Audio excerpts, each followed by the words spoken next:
Khusus untuk Shen Kui, dia tidak dilahirkan kuat, tetapi keturunannya benar-benar dapat bersaing dengan istana surgawi dari master legendaris Kaisar Surga, serta 3.000 alam dan wilayah bintang yang tak terhitung jumlahnya. Tiba-tiba, Putri Wenxing melihat buah dewa yang setengah dimakan di tangan Shen Kui, dan berkata dengan terkejut, "Tunggu. Jika kamu mengikuti ini, takdir akhir dari leluhur pertama juga akan berubah." Mata Qin Yichen berkedip, "Ya. Menurut catatan, keadaan terakhir dari leluhur pertama Kaisar Ke mungkin adalah misteri alam Tao, yaitu melangkah ke alam Tao. Dan sekarang, buah ilahi yang diberikan Wenxing kepada leluhur pertama sangat bermanfaat bagi leluhur pertama.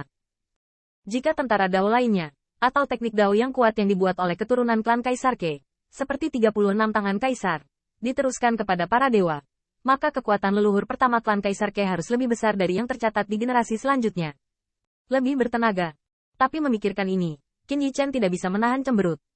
Jika ini masalahnya, bukankah ini merupakan sanggahan ruang waktu? Tahukah Anda, 36 tangan Kaisar ditemukan oleh keturunan klan Kaisar Ke. Dewa asli sama sekali tidak dapat diakses. Tetapi perubahan apa yang akan mereka bawa kepada para dewa sekarang? Dan itu diwarisi oleh leluhur kedua Kaisar Ke, keturunannya lebih dari 200 juta tahun kemudian. Lalu, sebagai keturunannya, bagaimana dia bisa mewariskan kepada leluhur pertama? Jika ini masalahnya, apa yang akan terjadi? Tidak ada yang berani memastikan konsekuensi ini, apalagi menebak, dan tidak berani mencoba dengan mudah. Selain itu, saya tidak meragukan keaslian leluhur asli, tetapi celah ruang waktu yang kita lintasi benar-benar melintasi kita kembali ke celah ruang waktu. Ke Tiangxuan mengerutkan kening.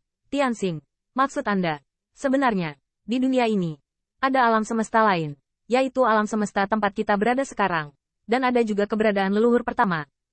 Qin Yichen menggelengkan kepalanya sedikit dan juga tidak yakin. "Anda seharusnya berbicara tentang alam semesta paralel.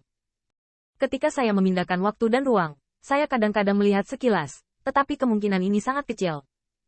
Pada akhirnya, mereka tidak dapat menentukan apakah ini adalah dunia lebih dari 200 juta tahun yang lalu, atau apakah mereka menemukan penglihatan yang tidak terbayangkan karena celah dalam ruang dan waktu." Apa yang tidak diharapkan Qin Yichen adalah bahwa setelah lama terdiam, Shen Kui memimpin dan berkata, "Saya pikir, saya seharusnya tidak mengubah takdir saya. Menurut apa yang Anda katakan, akhir saya setidaknya akhir hidup saya, dan saya bisa melihat jejak kekuatan Taoisme. Yang paling penting adalah kau, anak-anak dari klan kami, setelah lebih dari 200 juta tahun, adalah seorang kaisar, dan yang kuat itu seperti awan." Shen Kui tiba-tiba menjadi khusyuk, bahkan sekarang dia pertama kali mendengar tentang konsep ras. "Dari celah antara aku dan kamu, dan kemudian untuk mengembangkan apa yang kamu sebut klan kaisar, selama periode ini, klanku telah menghabiskan 200 juta tahun, ingin melalui banyak pasang surut. Tidak mudah bagi ras saya untuk melawan semua ini, dan jika itu mengubah saya. Menurut Xiao Yufeng, hal yang tidak terlihat ini disebut takdir. Begitu takdirku berubah, akankah ada liku-liku di masa depan klan Kaisar Ke?" Shen Kui berkata dengan sangat serius, "Jadi, apakah Anda benar-benar datang kepada kami lebih dari 200 juta tahun yang lalu? Mari kita bertemu. Atau celah waktu dan ruang itu memungkinkan Anda untuk bepergian dalam pemandangan zaman prasejarah. Saya berharap takdir saya tidak akan mudah berubah, meskipun saya tahu bahwa Anda semua untuk kebaikan saya sendiri. Pikiran Tuhan sangat sederhana. Takdir adalah yang paling tidak pasti dan luar biasa.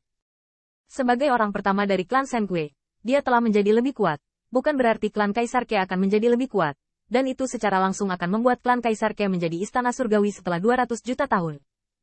Tetapi klan Kaisar Ke saat ini, meskipun dia belum menggulingkan pengadilan surgawi, masih mengalami perjuangan kaisar, dan bahkan sebagai leluhur pertama, dia hampir mati.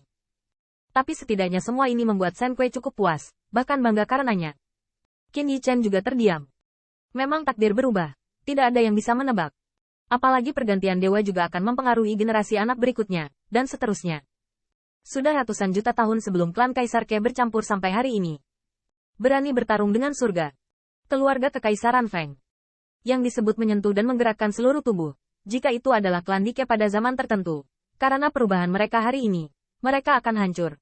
Atau kemunduran. Itu akan membuat klan Dike bahkan bukan kaisar dalam kalender Yuantian. Bukankah itu pintar? Kesalahan dengan kepintaran. Meskipun semua ini hanyalah spekulasi, Qin Yichen masih tidak dapat menentukan apakah dewa di depannya adalah leluhur pertama yang sebenarnya dari klan Kaisar Ke. Dengan kata lain, perubahan dan penglihatan seperti apa yang diberikan celah ruang dan waktu yang mereka lintasi. Tapi Shen Kui benar, klan Kaisar Ke sudah sangat baik dengan situasi hari ini, dan seharusnya tidak mudah dipindahkan. Nenek moyang pertama memikirkannya. Nenek moyang kedua Kaisar Ke juga menyatakan dukungannya, tetapi langsung berkata, namun, menurut catatan, leluhur pertama tidak akan lama tinggal di langit berbintang itu. Nanti, leluhur pertama pindah bersama nenek moyang Anda ke bintang lain. Qin Yichen juga bangkit dan berkata, tidak hanya itu, pengejaran pengadilan surgawi belum berakhir. Meskipun, mereka sudah kalah sekali.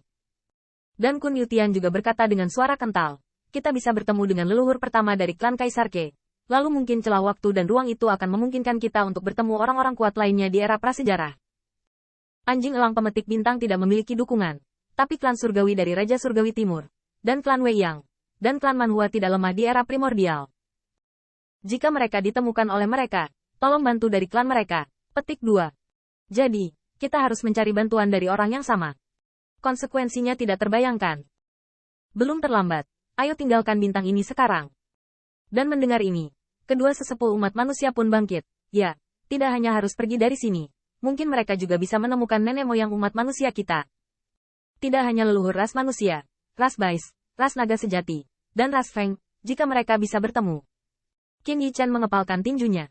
Untuk menjaga keadaan klan Kaisar saat ini, Shen Kui tidak berani mengubah apapun dengan mudah, meskipun ini hanya tebakan. Namun, suku-suku lain dan suku naga sejati, setelah lebih dari 200 juta tahun, direduksi menjadi sisa-sisa dan ditekan oleh 10.000 suku. Dan sekarang, Qin Yichen secara samar-samar mengetahui bahwa keberadaan mengerikan di balik malapetaka tahun itu adalah yang disebut Dewa Kuno. Jika saya benar-benar kembali lebih dari 200 juta tahun yang lalu dan memberitahu leluhur saya tentang bencana masa depan, dengan kekuatan nenek moyang Anda saat ini, dapatkah Anda mengalahkan dewa-dewa kuno pada saat itu? Bisakah itu mengubah nasib kehancuran rasial? Berpikir seperti ini, Qin Yichen memandang kedua tetua umat manusia, seolah-olah mereka memiliki keyakinan yang sama di hati mereka. Dengan cara ini, sekelompok cahaya ilahi, mendukung para dewa dan leluhur klan Kaisar, terbang, dan para dewa memandangi bintang-bintang yang telah ia huni selama bertahun-tahun, yang telah hancur dan semakin jauh, dengan ekspresi yang rumit. Akhirnya menghela nafas.